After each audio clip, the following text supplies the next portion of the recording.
Hello friends, मैं हूं आपका दोस्त डॉक्टर विवेक माहेश्वरी। आज का टॉपिक बहुत ही इंपॉर्टेंट होने वाला है। आप इसको साइकोलॉजी की पाठशाला में मानकर भी चल सकते हैं, रिसर्च की पाठशाला का टॉपिक मानकर चल सकते हैं, या फिर स्टैटिस्टिक्स का एक टॉपिक मानकर चल सकते हैं। आप जैसा भी सुनना चाहें वैसा आप सुन सकते हैं, वैसा ही आप समझ सकते हैं। अभी साइकोलॉजी की बात करें, योग की बात करें, आप किसी और अन्य सब्जेक्ट्स की बात करें जहां पर क्वांटिटेटिव रिसर्च की जाती है। क्वांटिटेटिव रिसर्च में आपके पास कुछ डेटा मिलता है जो कि नंबर्स की फॉर्म में होता है, और फिर आपके सामने एक प्रॉब्लम आती है। मैं पैरामेट्रिक टेस्ट लगाऊं, नॉन पैरामेट्रिक स्टैटिस्टिक्स लगाऊं, मैं टी टेस्ट लगाऊं, काई स्क्वायर लगाऊं, एनोवा लगाऊं, एनकोवा लगाऊं, मान विटनी यू टेस्ट लगाऊं। अरे भाई साहब, लगाऊं क्या, मुझे समझ में नहीं आ रहा है। मतलब कि स्टैटिस्टिक्स आपको लगाना है, लेकिन स्टैटिस्टिक्स लगाने के पहले स्टैटिस्टिक्स को समझना भी जरूरी है कि टी टेस्ट है तो टी टेस्ट क्यों लगाया जा रहा है, एनोवा क्यों लगाया जा रहा है, मान विटनी यू टेस्ट क्यों लगाया जा रहा है। आज हम बहुत ही सिंपल से एक टॉपिक पर डिस्कशन कर रहे हैं, लेकिन बहुत ही इंपॉर्टेंट टॉपिक भी है। वो इंपॉर्टेंट इसलिए है क्योंकि आज बात कर रहे हैं हम टी टेस्ट के बारे में। आप उसे टी टेस्ट कहें, आप उसे टी स्टैटिस्टिक्स कहें, या आप उसे टी रेशियो कहें, तीनों ही नाम बिल्कुल सही हैं।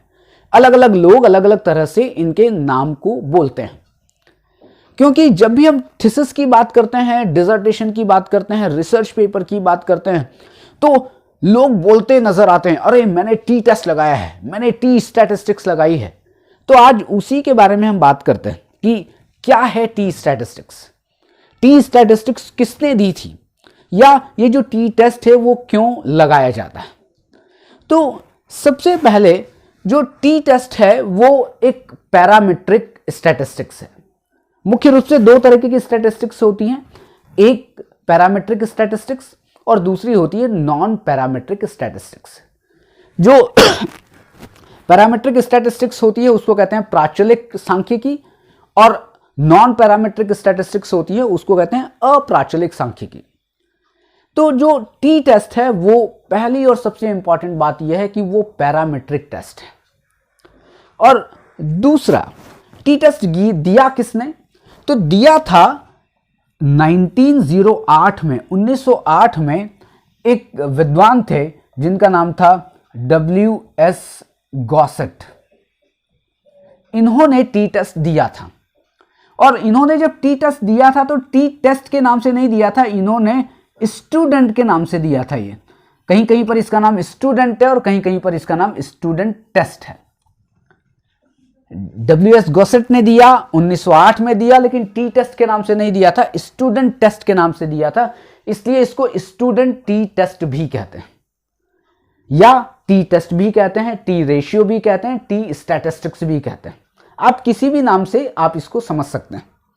अब दूसरी बात, एक और विद्वान थे जिनका नाम था R.A. फिशर।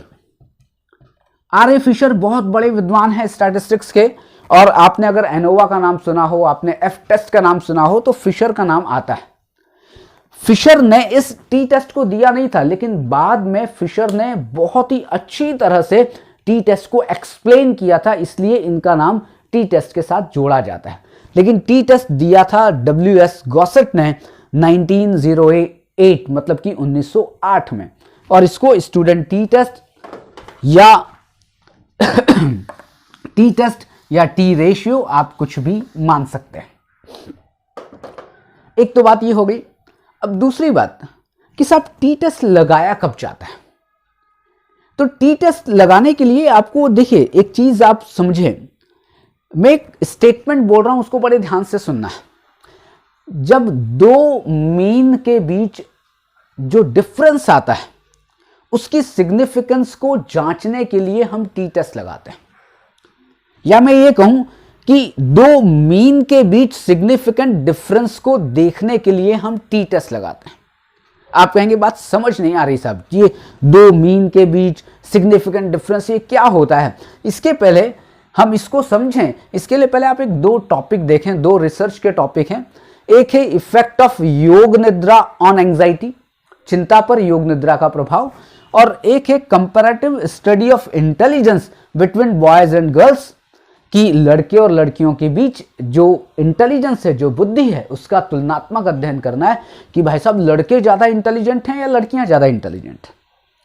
तो एक बात समझ में आ रही होगी कि ये जो इफेक्ट ऑफ योग निद्रा ऑन एंग्जाइटी है, इसमें हम क्या करते हैं, इन दोनों ही टॉपिक में मैं एक सैंपल लेके चल रहा हूं, और वो सैंपल है कितने का, वो सैंपल है 30 का, मतलब कि 30 लोगों के ऊपर मैं काम कर रहा हूं।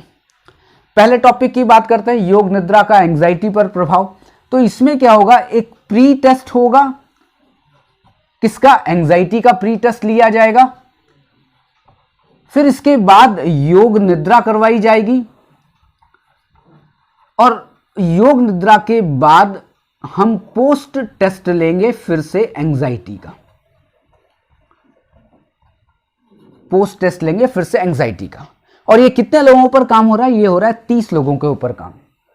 तो आप यहां पे देखें, ये है प्री टेस्ट, इधर है पोस्ट टेस्ट, कितने से लेकर, 1 से लेकर 30 तक के लोगों का। तो 30 लोगों का प्री टेस्ट भी आ जाएगा, 30 लोगों का पोस्ट टेस्ट भी आ जाएगा। अब यहां पर इन 30 लोगों का आप क्या करें, आप मीन निकाल लें। मीन को हम कहते हैं एवरेज, या मीन को हम कहते हैं अर्थमेटिक एवरेज, आप कुछ भी कहें। तो मीन निकालें, मतलब कि प्री टेस्ट का एक मीन निकल के आ गया, एक मध्यमान निकल के आ गया, और पोस्ट टेस्ट का एक मध्यमान निकल के आ गया। मान के चलते हैं कि इस प्री टेस्ट का जो मीन है वो है 25 और पोस्ट टेस्ट का मीन है 35। अब यहां पर क्या है साहब, 25 और 35, मतलब पहले चिंता 25 के स्कोर की थी सबके एवरेज, और बाद में जो चिंता उसी ग्रुप की 35 के स्कोर की हो गई। अब आप ये देखिए कि 10 का अंतर है दोनों में, 25 से 35 में 10 का अंतर है। अब ये जो 10 का जो डिफरेंस है वो सिग्निफिकेंट डिफरेंस है या नहीं है, सिग्निफिकेंट डिफरेंस है या नहीं है का मतलब ये जो अंतर आया है वो योग निद्रा के कारण अंतर आया है या कोई बाई चांस अंतर आ गया है चिंता में। तो अगर बाई चांस आया है तो फिर क्या होगा, वो स्टैटिस्टिकली सिग्निफिकेंट नहीं होगा।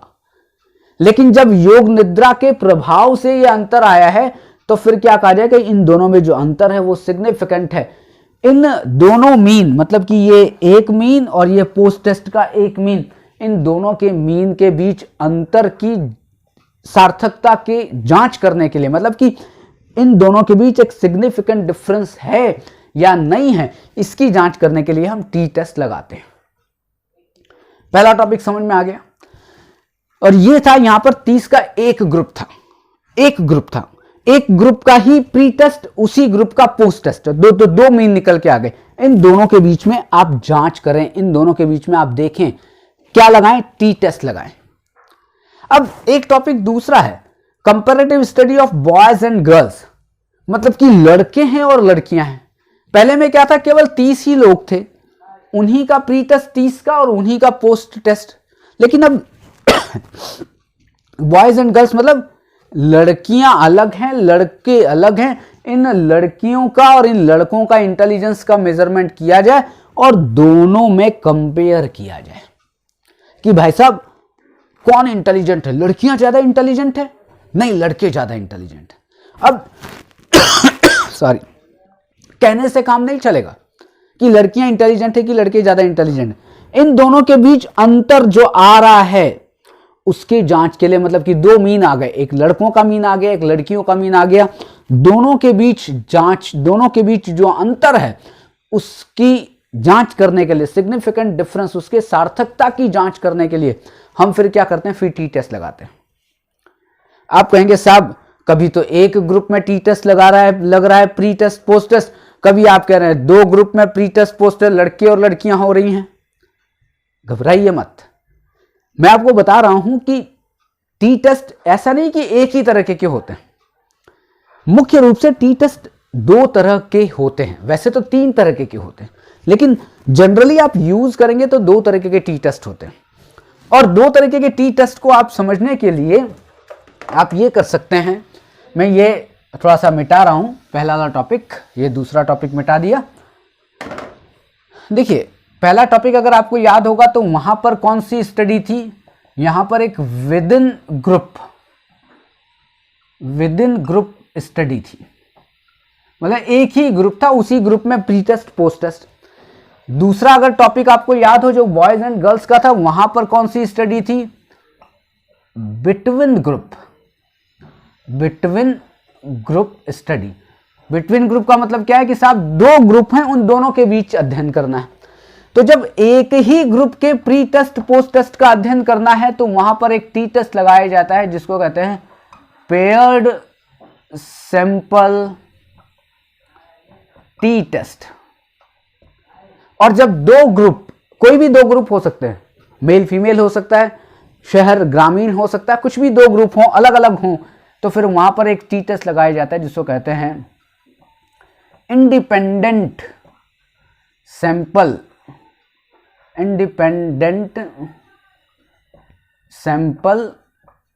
T test. टी टेस्ट वही है, मतलब ये T ratio, T test, T statistics, बस ये यहां पर जो पेयर्ड सैंपल टी टेस्ट है और जो इंडिपेंडेंट सैंपल टी टेस्ट है वो एक दो भाग हैं, या मैं कहूं टाइप्स ऑफ टी टेस्ट है। तो पेयर्ड सैंपल टी टेस्ट कब लगेगा? जब एक ही ग्रुप का प्री और एक उसी ग्रुप का पोस्ट, मतलब उसी ग्रुप में अध्ययन कर रहे हैं। और इंडिपेंडेंट सैंपल टी टेस्ट कब लगेगा? जब दो ग्रुप हैं, दो अलग अलग ग्रुप हैं, एक विवेक का ग्रुप है, एक विजय का ग्रुप है, एक मेल है, एक फीमेल है। इन दोनों के बीच जब सिग्निफिकेंट डिफरेंस देखते हैं तब हम लगाते हैं इंडिपेंडेंट सैंपल टी टेस्ट। अब और आगे बढ़ते हैं। अब दूसरी बात कि ये तो बात समझ में आ गई कि हमें टी टेस्ट कब लगाया जाता है। अब बात करें कि टी टेस्ट लगाने का फॉर्मूला क्या होता है। तो टी टेस्ट लगाने का जो फॉर्मूला होता है वो होता है x1 minus x2 upon sigma D, और कहीं कहीं पर इसको लिखते हैं m1 minus m2 divided by SED। दोनों बात एक ही है। x1 क्या है? x1 का अगर फुल फॉर्म माने तो इसको हम लिख सकते हैं मीन ऑफ फर्स्ट ग्रुप। मैंने क्या कहा था? दो ग्रुप के बीच दो मीन, या मैं कहूं कि पहला जो मीन है, फर्स्ट ग्रुप नहीं, फर्स्ट मीन आप समझ लें। फर्स्ट ग्रुप से आपको कंफ्यूजन हो जाएगा, तो फर्स्ट मीन x2 क्या होगा? यहां पे 2 लिखा है, मतलब ये मीन ऑफ फर्स्ट मीन हो जाएगा, ये हो जाएगा सेकंड मीन। दो मीन आ गए, आप इसको कहते हैं दो मीन आ गए, आप इसको कहें दो एवरेज आ गए, आप इसको कहें दो अर्थमेटिक, कुछ भी मीन आ गए। तो एक m1 मीन है लड़के का, m2 मीन है लड़कियों का, या मैं कहूं m1 जो मीन है वो है प्री टेस्ट का, m2 मीन है वो पोस्ट टेस्ट का। आप किसी भी तरीके से समझ सकते हैं। SED का फुल फॉर्म क्या होता है? SED का फुल फॉर्म होता है standard error of difference. Standard error of difference. ये जो SED है और ये सिग्मा डी एक ही अलग अलग, ये तो मैंने एक साइन बना रखा है सिग्मा डी, तो आप सिग्मा डी से कहें या SED से कहें, इसका फुल फॉर्म होता है स्टैंडर्ड एरर ऑफ डिफरेंस। अब यहां कहेंगे साहब SED कहां से आ गया? देखिए कैलकुलेशन करनी पड़ेगी, उससे SED निकल के आ जाएगा, लेकिन लास्ट फॉर्मूला क्या होता है? टी टेस्ट का mean 1 minus mean 2 upon SED, या आप कहें x1 minus x2 upon sigma D. अब ये कैलकुलेट करके एक वैल्यू आएगी, मान लिया कुछ भी वैल्यू आई 3.45, ये वैल्यू मान के चल रहे हैं कि ये आई कैलकुलेट होने के बाद, बस यही जो वैल्यू है वही टी टेस्ट की वैल्यू है, यही टी टेस्ट की वैल्यू है। तो यहां तक बात हमने 3-4 चीजें समझ ली। पहली, टी टेस्ट किसने दिया था? गॉसेट साहब ने 1908 में दिया था। दूसरा, टी टेस्ट कब निकाला जाता है? दो मीन के बीच सिग्निफिकेंट डिफरेंस को देखने के लिए टी टेस्ट निकाला जाता है। तीसरा, टी टेस्ट कैसे निकाला जाता है? फॉर्मूला बता दिया। अब इसके साथ भी एक दो और चीजें हैं कि जब ये जो मीन निकल के आ रहा है, मीन 2 निकल के आ रहा है, मतलब जो सीरीज है, जो डेटा की सीरीज है, उसमें टी टेस्ट में एक सबसे बड़ी बात होती है कि आपका जो डेटा निकल के आया है 30 लोगों का, 40 लोगों का, 50 लोगों का, जिसका भी निकल के आया है, उनका मीन नॉर्मली डिस्ट्रीब्यूटेड होना चाहिए। नॉर्मली डिस्ट्रीब्यूटेड मतलब एक का मीन आया 5, एक का स्कोर आया 5, एक का स्कोर आया 125। अब बताइए 125 विवेक का स्कोर आया, 5 स्कोर किसी और का आया, 15 स्कोर किसी, मतलब कितना अंतर है इस स्कोर में? एक 125, एक 5। बल्कि नॉर्मल डिस्ट्रीब्यूशन का मतलब यह है कि जो आपके जो डेटा आ रहे हैं वो लगभग एक जैसी रेंज में हो, उनमें मतलब जो वेरिएंस है उसमें बहुत ज्यादा अंतर ना हो, मतलब बहुत ज्यादा डिफरेंस ना हो।